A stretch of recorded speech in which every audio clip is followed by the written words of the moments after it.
جس میں اللہ ارشاد فرما رہے ہیں وَلَا تَقْتُلُوا أَوْلَادَكُمْ خَشِيَّةَ إِمْلَاقٍ نَحْنُ نَرْزُقُهُمْ وَإِيَّاكُمْ کہ اے اہل ایمان تم اپنے اولادوں کو فقر کے ڈر سے، تنگ دستی کے ڈر سے قتل نہ کرو. نحن نرزقهم ہم ہی ان کو رزق دینے والے ہیں، وَإِيَّاكُمْ اور تم کو بھی، ہم پالنے والے ہیں اور تمہیں بھی ہم پالنے والے ہیں، ان کو کوئی اور دوسرا شخص جو ہے وہ پالنے والا نہیں ہے. تو اللہ تبارک و تعالی یہاں پر اولاد کو قتل کرنے سے منع فرما رہے ہیں. مفسرین نے اس صورت سے جو استنباط کیا ہے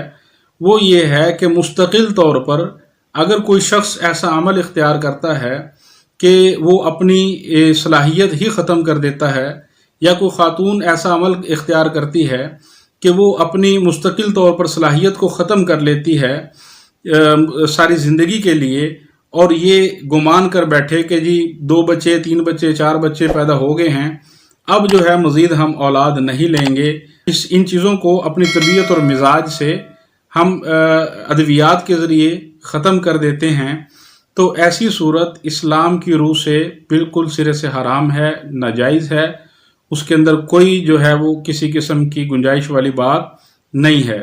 دوسری صورت یہ ہے کہ کوئی شخص اس وجہ سے اس عمل کو روک دیتا ہے کہ اگر میں زیادہ اولاد لوں گا، زیادہ بچے لوں گا تو وہ میرے لیے پالنا مشکل ہو جائیں گے، ان کی تربیت کرنا مشکل ہو جائے گا، تو میرے پاس جتنے موجود ہیں بس وہ کافی ہیں.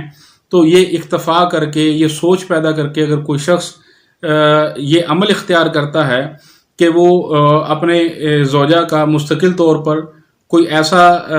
علاج کروا دے جس کے ذریعے سے اس کی جو صلاحیت ہے ولادت کی وہ ختم ہو جائے، اپنا کوئی ایسا علاج کروا لے جس سے جو ہے وہ اس کے اندر سے وہ صلاحیت ختم ہو جائے، تو یہ اسلام کی روح سے ناجائز ہے. اس کا اسلام کے اندر کوئی تصور نہیں ہے. اس بنیاد پر نہ تو اس کو خاندانی منصوبہ بندی کہا جا سکتا ہے، اور نہ ہی جو ہے وہ اس کو جائز سمجھا جا سکتا ہے، اور نہ ہی اس کی اسلام کے اندر کسی قسم کی اس حوالے سے کوئی گنجائش موجود ہے. کیونکہ اس کے لیے اور بہت ساری راہیں ہیں. ہمارے ہاں مسئلہ یہ ہے کہ جو عالمی استعمار اور عالمی قوتوں کی آشیرواد پر، ان کی ایما پر جو NGOز کام کر رہی ہیں، جو چل رہے ہیں ادارے، افسوس یہ ہے کہ آج کا مسلمان دینی مسائل سے اس قدر واقف نہیں ہے جتنا کہ مسلمان کا دشمن ان مسائل سے واقف ہوتا ہے. ہوتا یہ ہے کہ وہ دشمن آ کر وہ اپنا حربہ یہ استعمال کرتا ہے کہ وہ جائز صورتیں لوگوں کے سامنے رکھ کے پہلے بندے کو اس جائز نہج پر لے کے آتا ہے، اس کے بعد جو ہے وہ ناجائز عمل کی طرف اس کو چلانا شروع کر دیتا ہے. اب ہمارے ہاں سب سے پہلے جو یہ منصوبہ بندی کے حوالے سے ادارے آئے جنہوں نے کام شروع کیا، تو سب سے پہلے وہ صورتیں سامنے لے کر آئے کہ جو صورتیں اسلام کی صورت میں جائز ہیں، ان پر اداروں کو تشکیل دیا گیا، ان کو قائم کیا گیا. اور اس کے بعد اب آپ حضرات سنتے ہوں گے سوشل میڈیا پر تو بڑی زور و شور کے ساتھ اس قسم کی آواز اٹھائی جاتی ہے، او جی صاحب پاپولیشن بڑھ رہی ہے، پاپولیشن کو کنٹرول کرو، آنے والے حالات بڑے سخت ہو رہے ہیں، مہنگائی بہت زیادہ ہے، بچے پیدا کرنے مشکل ہو رہے ہیں، لہٰذا بچے 2 ہی اچھے ہیں. اس قسم کے سلوگنز جو ہیں وہ چلائے جاتے ہیں، اس قسم کا نظریہ لوگوں کو بنانے کی کوشش کی جاتی ہے تاکہ لوگ کم سے کم بچے پیدا کریں. جبکہ اگر اس کو اسلام کی روح سے دیکھا جائے تو اسلام کی روح سے ایسی کوئی ترغیب نہیں ہے. جناب رسول اللہ صلی اللہ علیہ وسلم نے ترغیب یہ ارشاد فرمائی کہ جو خاتون، جس خاندان کی خواتین زیادہ بچے پیدا کریں اس میں تم شادی کرو. ارشاد فرمایا کہ زیادہ بچے پیدا کرو تاکہ روز محشر میں دوسری امتوں پر اپنی امت کی زیادتی کے اعتبار سے، اپنی امت کے زیادہ ہونے کے اعتبار سے جو ہے وہ فخر کر سکوں. اسلام میں تو اس قسم کی تعلیمات اور ترغیبات موجود ہیں، مگر آج کا یہود و ہنود کے افکار اور نظریات کا جو دلدادہ ایک طبقہ ہے، وہ ان چیزوں کو جو ہے وہ ہر ممکن کوشش کرتا ہے کہ ان چیزوں کے مخالف رائے اپنی قائم کرے اور اس کو معاشرے کے اوپر جو ہے وہ مسلط کرے.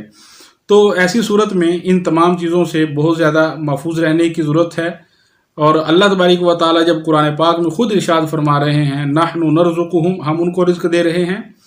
اور ایاکم اور تمہیں بھی ہم رزق دے رہے ہیں، تو میرے خیال سے پھر اس سے بڑی کوئی اور بات مسلمان کے لیے نہیں ہو سکتی کہ جب جس چیز کا ارادہ، جس چیز کا اعلان اللہ فرما دیں، جس چیز کی ذمہ داری اللہ لے لیں، تو انسان کو اس کے اندر جو ہے وہ بلا جھجک اس پر اعتماد کرنا چاہیے، اس چیز کو ماننا چاہیے، اس چیز پر عمل کرنا چاہیے۔